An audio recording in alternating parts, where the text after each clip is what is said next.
रामू। गोलू, तू क्या सोच रहा है? क्या हम ये काम कर पाएंगे? गोलू कुछ डरा हुआ। रामू भाई, मुझे डर लग रहा है। अगर ये सब फेल हो गया तो? ओह, तेरा क्या जाएगा? मैं तो बस तुझे ये दिखा रहा हूं कि कैसे बिना किसी को शक दिए बड़ी मछलियों को जाल में फंसाया जाता है। मुकेश आते हुए। क्या तुम लोग फिर वही बकवास कर रहे हो? वो क्या था नाम चोरी का आइडिया?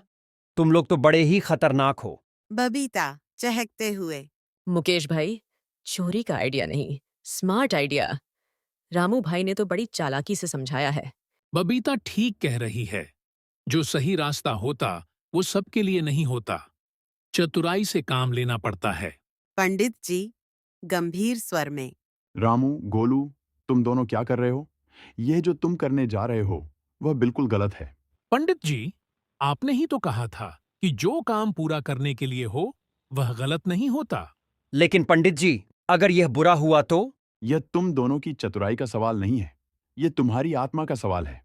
याद रखो, चोरी या कोई गलत काम करने से तुम्हारी आत्मा में एक ठेस लगती है। तुम दोनों जो करने जा रहे हो उसका क्या होगा? अगर सब कुछ खराब हो गया तो? मुझे तो डर लग रहा है। मुकेश, तू कुछ समझता क्यों नहीं? यह बड़ा मौका है, ये नहीं तो कभी नहीं। गोलू अभी भी डरते हुए। लेकिन अगर किसी को शक हो गया तो? याद रख, हर चीज का रास्ता है। हम बस सही वक्त का इंतजार करेंगे। एक दिन सभी लोग मुकेश की दुकान पर इकट्ठा होते हैं। रामू और गोलू की योजना पर अमल करने का समय आता है। रामू उत्साहित होकर। आ गया वो दिन। अब देखो क्या मजा आता है। रामू भाई, ये क्या कर रहे हो तुम? ये तरीका सही नहीं है। मुझे लगता है कि पंडित जी सही कह रहे थे। तुम दोनों को अब क्या हो गया है? थोड़ा समझाओ ना। अब सब शांत रहो, सब कुछ सटीक होगा। योजना का अंजाम कुछ उल्टा पड़ता है। मुकेश की दुकान में चोरी का दृश्य सामने आता है। गोलू सुरक्षित स्थान पर छिपकर। रामू भाई देखो, सब गड़बड़ हो गया। वो जो हमें पकड़ने नहीं आया वही सब सामने आ गया। यह क्या हो गया? यह तो ऐसा कुछ नहीं सोचा था। रात के समय पंडित जी के पास सब इकट्ठा होते हैं। पंडित जी गंभीर स्वर में। क्या तुम दोनों को अब समझ में आ गया कि जो किया गया वह गलत था? गोलू पलकों से आंसू पोंछते हुए। हाँ पंडित जी, हम जानते हैं कि हम गलत थे। अब हमें सीख मिल गई है। रामू सिर झुकाकर। हमने जो किया वह न केवल कानून के खिलाफ था, बल्कि हमारी आत्मा को भी दुख पहुंचा रहा था। चतुराई का मतलब यह नहीं कि तुम गलत काम करो। सही तरीका यह है कि मेहनत करो, ईमानदारी से काम करो, क्योंकि जो तुम गलत करते हो वह अंत में तुम्हारे लिए ही नुकसानदायक साबित होता है। हाँ, सही कहा तुमने रामू भाई। अब से मैं सच्चे रास्ते पर चलने का वादा करता हूँ। अगले दिन रामू और गोलू गांव के चौक पर बैठे हुए हैं। सोच रहे हैं कि क्या करें। गोलू।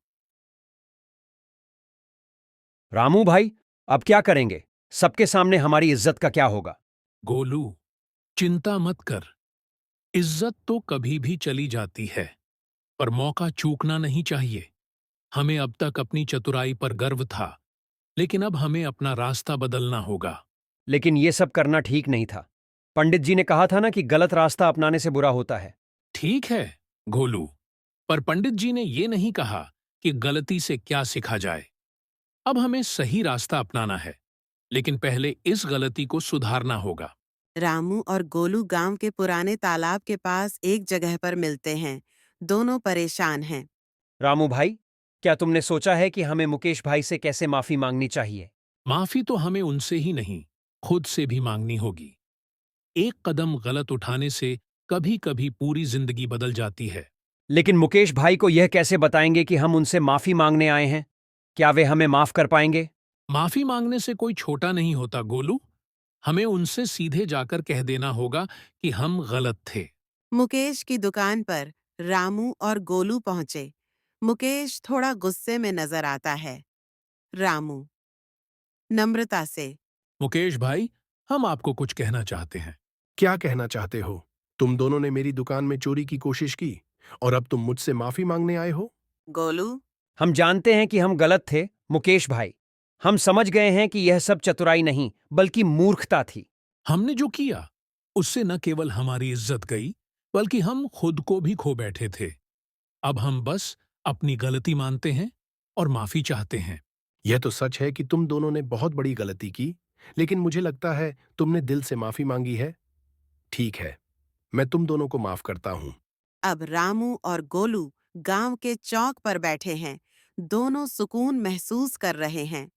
गोलू गहरी सांस लेते हुए, रामू भाई, अब सच में लगता है कि जो हम कर रहे थे वह गलत था। आज मैंने सीखा कि सच्ची चतुराई सिर्फ दूसरों को छलने में नहीं, बल्कि अपनी गलती को स्वीकारने में होती है। गोलू, तूने सही कहा। जिंदगी में जितनी बार भी गलतियां करो, उतनी बार खुद से सीखो और फिर दूसरों से माफी मांगो। अगर सच्चाई और ईमानदारी के साथ चलोगे, तो कहीं न कहीं सब ठीक हो जाता है। कुछ दिन बाद गांव में एक बड़ी सभा होती है। पंडित जी भी वहां पहुंचे होते हैं। पंडित जी सबसे मुखातिब होकर, सुनो सब लोग, मैं आज तुम्हें एक महत्वपूर्ण बात बताने आया हूँ। कुछ दिन पहले हमारे गांव में एक बड़ी घटना घटी थी। दो लड़कों ने अपनी चतुराई से कुछ गलत काम किया था, लेकिन अब वे अपनी गलती स्वीकार कर चुके हैं। यह वह घटना थी जिसने हमें यह सिखाया कि चतुराई सिर्फ दूसरों को धोखा देने में नहीं, बल्कि खुद को सही रास्ते पर लाने में होती है। आज ये दोनों लड़के इस गलती से सीख चुके हैं और मैंने इन्हें माफ कर दिया। गोलू पंडित जी की बातों से प्रभावित होकर, पंडित जी, अब हम समझ गए हैं कि गलतियां करना इंसान की कमजोरी नहीं, बल्कि उसका मानवीय पहलू होता है, मगर उसे सुधारने की कोशिश करना सबसे जरूरी है। कुछ महीने बाद रामू और गोलू अब गांव के सबसे सम्मानित लोग बन चुके हैं।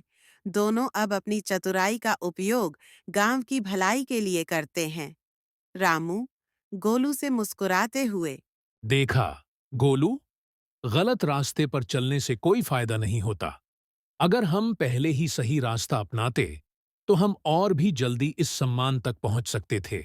हाँ रामू भाई, अब हम सब कुछ अलग तरीके से करते हैं। अब से हम सिर्फ अच्छे काम करेंगे।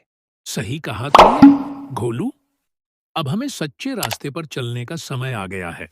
चतुराई का असली मतलब यह नहीं कि तुम दूसरों को ठगो या धोखा दो। असली चतुराई तब होती है जब तुम अपनी गलती स्वीकार करते हो, उसे सुधारते हो और दूसरों को भी अपने अनुभव से सिखाते हो। अब हमें यही समझ आ गया है कि जिंदगी में हर गलती से सीखना जरूरी होता है, ताकि हम आगे बढ़ सकें और दूसरों की मदद कर सकें।